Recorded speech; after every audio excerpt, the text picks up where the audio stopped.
Driver বন্ধুদের বলবো, যখন বিল পাস হয়েছিল কল্যাণবাবু আপনাদের প্রতিনিধি হয়ে পার্লামেন্টে গিয়েছিল, কল্যাণবাবুর কাজ ছিল ড্রাইভারদের হয়ে আওয়াজ তুলে এই বিলটা প্রত্যাহারের জন্য চিৎকার করা। কল্যাণবাবুও কিন্তু কোনো কথা বলেনি। তাই ড্রাইভার বন্ধুদের বলবো, এই বিজেমুলকে ভোট নয়, না কবির বাবুকে ভোট দেবেন, না কল্যাণবাবুকে ভোট দেবেন। আগামী দিন যদি আপনাদের ভোট খামচিহ্নে আসে, শাহরিয়ার ভাই পার্লামেন্টে গিয়ে ড্রাইভারদের হয়ে বলিষ্ঠ কণ্ঠে আওয়াজ তুলবে, এই বিল প্রত্যাহারের জন্য লড়াই করবে। একটা এমপির কাজ কি আমাদের জানার দরকার। এমপির কাজ হচ্ছে পশ্চিমবাংলার কৃষকদের, শ্রীরামপুরের কৃষকদের, জাঙ্গিপাড়া এলাকার কৃষকদের হয়ে কথা বলা। কিন্তু দুঃখের বিষয়, এই শুভেন্দু অধিকারীদের জুমলাবাজের সরকার শুধু বড় বড় ভাষণ দিয়ে যাচ্ছে, কাজের কাজ কিচ্ছু হচ্ছে না। 2014 সালের আগে হিন্দুকে বাঁচাতে এসেছিল, কিন্তু এই বাজারে একটু খোঁজ নিয়ে দেখুন 2014 সালের আগে আমার হিন্দু ভাইয়ের যে অবস্থা ছিল, তার ডেভেলপমেন্ট হয়েছে না পিছিয়ে গেছে জিজ্ঞাসা করবেন ছোটোখাটো ব্যবসায়ীদের, বলে দেবে। আর 2011 সালের আগে কল্যাণবাবুদের সরকার এসেছিল মুসলমানকে বাঁচাতে। মুসলিম সমাজের মানুষজনদেরকে জিজ্ঞাসা করবেন, না হিন্দু বেঁচেছে না মুসলমান বেঁচেছে। লাভ হয়েছে অমিত শাহজির ছেলে জয় শাহজির, ব্যবসায়ী 15,000 গুণ বৃদ্ধি পেয়েছে। আর মমতা ব্যানার্জির ভাইপো অভিষেক ব্যানার্জির তার সম্পত্তি রকেটের গতিতে বেরোচ্ছে। না হিন্দুর লাভ হয়েছে না মুসলমানের লাভ হয়েছে, ওর একজনের ভাইপোর লাভ হয়েছে, একজনের ছেলের লাভ হয়েছে। তাই বলি বন্ধুগণ, এই কৃষকরা, জাঙ্গিপাড়ার কৃষকরা, অযোধ্যার থেকে শুরু করে ফুরফুরা শরীফ থেকে শুরু করে শ্রীরামপুরের কৃষকরা ভোট দিয়ে পার্লামেন্টে কল্যাণবাবুকে পাঠিয়েছিল যে কৃষকদের হয়ে কথা বলা, যে পশ্চিমবাংলার কৃষকদের মাসিক গড় আয় 7,000-এর নিচে, বিলো 7,000, এটাকে বেড়ে অন্তত যাতে ডবল হয়, 14-15 হাজার টাকা মাস গেলে যাতে কৃষকরা পরিবার পিছু ইনকাম করতে পারে, এর পলিসি ভারত সরকার যাতে নিয়ে আসে।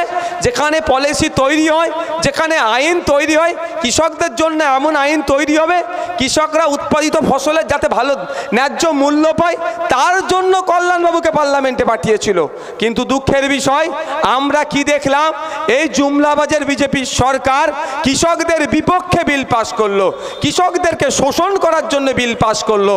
তাই এই যে বিলটা পাস করলো, কল্যাণবাবুরা তখন পার্লামেন্টে ছিল, কৃষকদের হয়ে কোনো শব্দ খরচ করেনি। আমি চ্যালেঞ্জ করে যাচ্ছি, কল্যাণবাবুর বিরুদ্ধে আমি বলছি না, আমি যদি মিথ্যাচার করি, কল্যাণবাবু তো আইনের লোক, তাই না?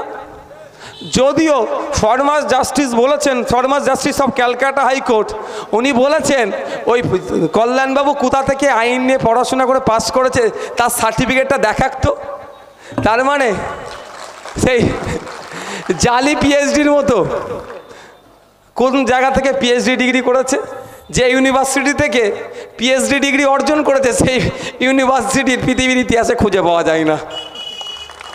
বুঝতে পেরেছে তো? সেই প্রসঙ্গে আমি যাচ্ছি না, তারপরেও বলছি, কল্যাণবাবুকে আমরা পাঠিয়েছিলাম কৃষকরা আমাদের কথা বলার জন্য। পার্লামেন্টে যখন আমি কৃষক, আমার বিরুদ্ধে বিলটা পাস হলো, কল্যাণবাবুর কাজ ছিল উনি এমপি হিসাবে একাই ওখানে দাঁড়িয়ে পশ্চিমবাংলার কৃষক, ভারতবর্ষের কৃষক এবং শ্রীরামপুরের কৃষকদের কথা ভেবে আওয়াজ তোলা, যখনে বলা স্পিকার স্যারের মাধ্যমে শাসক দলকে বলা এই বিলকে প্রত্যাহার করতে হবে। এই বিল সেই নীলকর সাহেব আর নীল চাষিদের মতো যেভাবে ব্রিটিশ পিরিয়ডে নীল চাষিদেরকে শোষণ করা হতো, এই বিলগুলো আসলে বর্তমান কৃষকদেরকে শোষণ করা হবে। এই বিল আমরা মানব না। ভারতবর্ষ কৃষি প্রধান দেশ, পশ্চিমবাংলা কৃষি প্রধান রাজ্য, পশ্চিমবাংলার 50% মানুষ সরাসরি কৃষিকাজের সাথে যুক্ত, 70% মানুষ প্রত্যক্ষ পরোক্ষভাবে কৃষিকাজের সাথে যুক্ত। সুতরাং এই বিল কৃষকদের স্বার্থে আঘাত হচ্ছে, এ বিল আমরা মানব না। এ কথাটা পার্লামেন্টে বলা দরকার ছিল, কিন্তু এ কথা বলেনি। অপদার্থ বলবো না তো কি বলবো ভাই, কি বলবো? রাগ হবে কারো? আমার কিচ্ছু করার নেই। যে দায়িত্ব দিয়ে পার্লামেন্টে পাঠিয়েছিলাম আমরা, সেই দায়িত্ব যখন পালন করতে পারেনি, তাকে অপদার্থ, ব্যর্থ আমরা 100 বার বলবো। উল্টে কি দেখেছি, কৃষকরা তাদের স্বার্থে যখন আঘাত লেগেছিল, বিজেপি সরকারের বিরুদ্ধে আন্দোলনে নেমেছিল। বিজেপি সরকার যাতে চাপে পড়ে এই বিলগুলোকে প্রত্যাহার করে লাগাতার আন্দোলন করে করে গিয়েছিল, পশ্চিমবাংলা আন্দোলন হচ্ছিল, আমরাও আন্দোলন করেছি কৃষক বন্ধুদেরকে সাথ দিয়ে। কিন্তু দুঃখের বিষয়, কৃষক বন্ধুরা যখন ভারত বন্ধের ডাক দিল, বিজেপি সরকারের বিরুদ্ধে ভারত বন্ধের ডাক দিল, বিজেপি শাসিত রাজ্যগুলোতেও সফলভাবে ভারত বন্ধ হয়েছিল।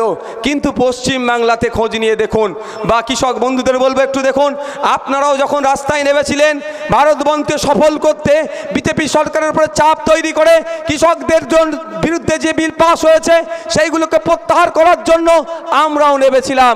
তখন তৃণমূলের কিছু দুষ্কৃতী আর প্রশাসনকে কাজে লাগিয়ে পশ্চিমবাংলায় কিন্তু বন্ধকে সফল হতে দেয়নি। তাই সময় এসেছে কবির শঙ্কর বাবুদেরকেও বুঝিয়ে দিতে হবে, যে কবির শঙ্কর বাবুদেরকে বোঝাতে হবে কৃষকদের ভোট ছাড়া পার্লামেন্টে যাওয়া যায় না। তাই কবির শঙ্কর বাবুদেরকেও বিরুদ্ধেও কৃষকরা ভোট দেবে। আর কল্যাণ বাবুকেও বুঝিয়ে দিতে হবে যে আপনি 2019-এ, 2014-তে, 2009-এ যে পার্লামেন্টে গিয়েছিলেন, কৃষক বন্ধুদের ভোট নিয়ে গিয়েছিলেন, কৃষক বন্ধুদের হয়ে কথা বলেননি। এই 2024-এ আপনাকে আর কৃষকরা ভোট দেবে না, আপনার বিপক্ষে ভোট দেবে, আপনাকেও হারাবে, কল্যাণ বাবুকেও হারাবে।